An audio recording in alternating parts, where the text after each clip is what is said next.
sur la variation de l'énergie mécanique qui peut soit être nulle, dans le cas où les forces qui travaillent sont toutes conservatives, mais elle peut être aussi égale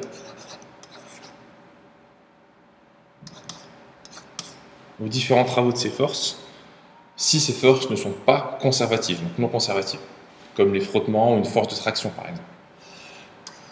Donc deux possibilités dans chaque exercice, comme je vous l'ai dit.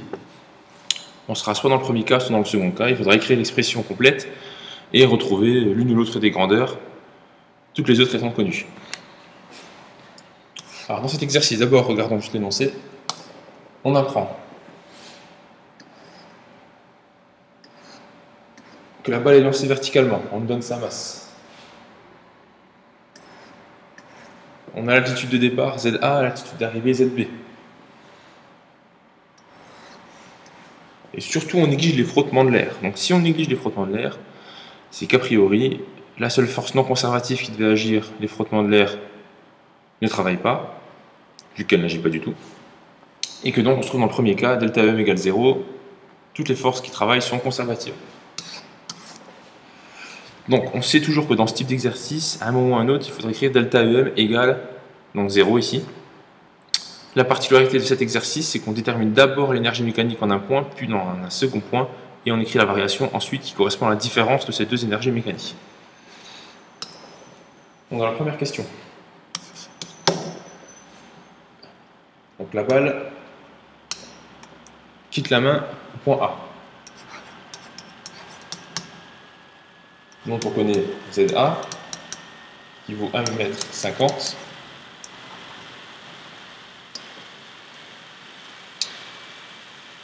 Et on sait que la vitesse en A est différente de 0. Sans cela, la balle ne pourrait pas monter. C'est ici.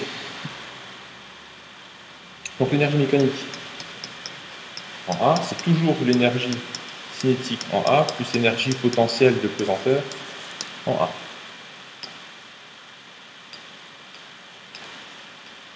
Si on détaille un peu cette expression, il nous suffit de remplacer l'énergie cinétique par 1 demi de m fois VA au carré et l'énergie potentielle de pesanteur par mg ZA.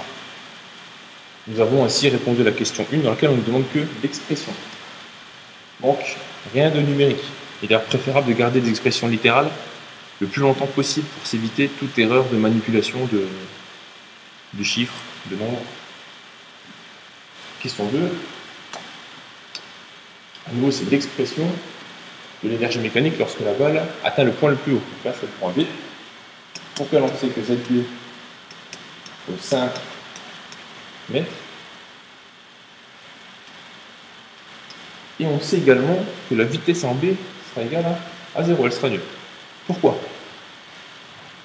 L'objet va monter, puis redescendre. Je choisis de ne pas superposer les deux demi-trajectoires qui correspondent à la montée d'abord, à la descente ensuite, juste pour qu'on comprenne un peu la chose, mais elles sont bien l'une sur l'autre. En ce point-là, la vitesse passe d'une valeur positive à une valeur négative sur l'axe OY. Donc pour passer d'une valeur positive à une valeur négative, elle passe bien par 0 car c'est une fonction continue. Autre manière de le dire, au sommet de la trajectoire, la vitesse simplement s'annule pour que l'objet puisse retomber. Donc, on peut écrire l'énergie mécanique en B maintenant, qui vaut toujours ECB plus EPPB. Donc ça, ce n'est que du cours. Donc 1 demi de m P2 au carré plus mg ZB. Dans le cas particulier du point B, comme nous l'avons précisé, la vitesse en B est nulle, donc le terme d'énergie cinétique est également nul. Donc là, VB égale 0. Du coup, l'énergie mécanique en B se résume à son énergie potentielle de pesanteur. Dans la question 3, on nous demande d'un seul coup, j'ai envie de dire, de trouver une relation entre la vitesse V0 Et j'ai l'accélération du champ de pesanteur, petit h, l'altitude de la balle, à partir du point A. Donc ça semble un peu tomber comme un cheveu sur la soupe.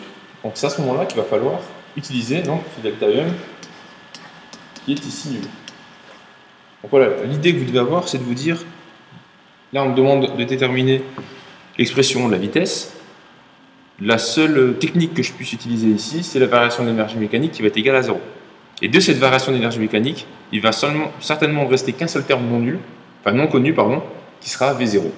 Donc à savoir tout de suite que V0 c'est la vitesse initiale et donc c'est la vitesse en A.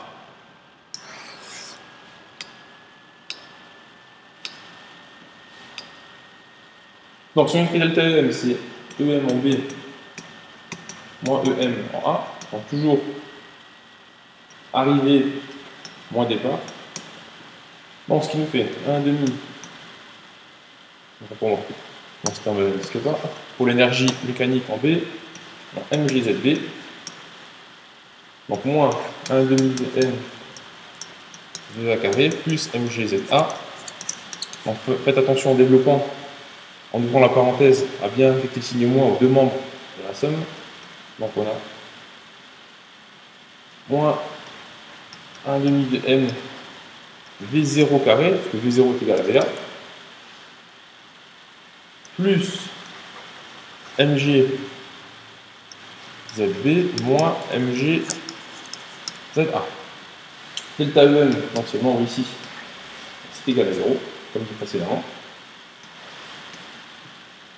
Donc, est égal à moins 1,5 v0 carré plus mg, où je peux mettre entre parenthèses zb moins za.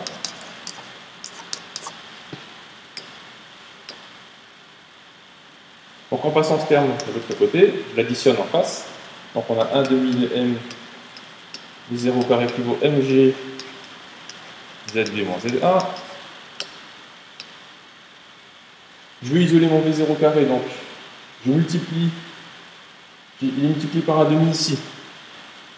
Donc pour faire passer un 1,5 en face, je divise par 1,5, ce qui revient multiplié par 2. Et les m vont se simplifier, donc v0 carré égale 2g zb moins za. V0 est égal à la racine carrée de 2g zb moins za. Bon, on va faire la personnerie, tant pis.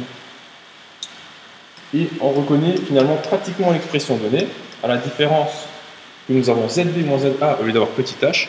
Or zb moins za, qui correspond à la différence d'altitude de la balle entre l'instant initial et le point le plus haut, correspond à la hauteur du mouvement effectué par la balle.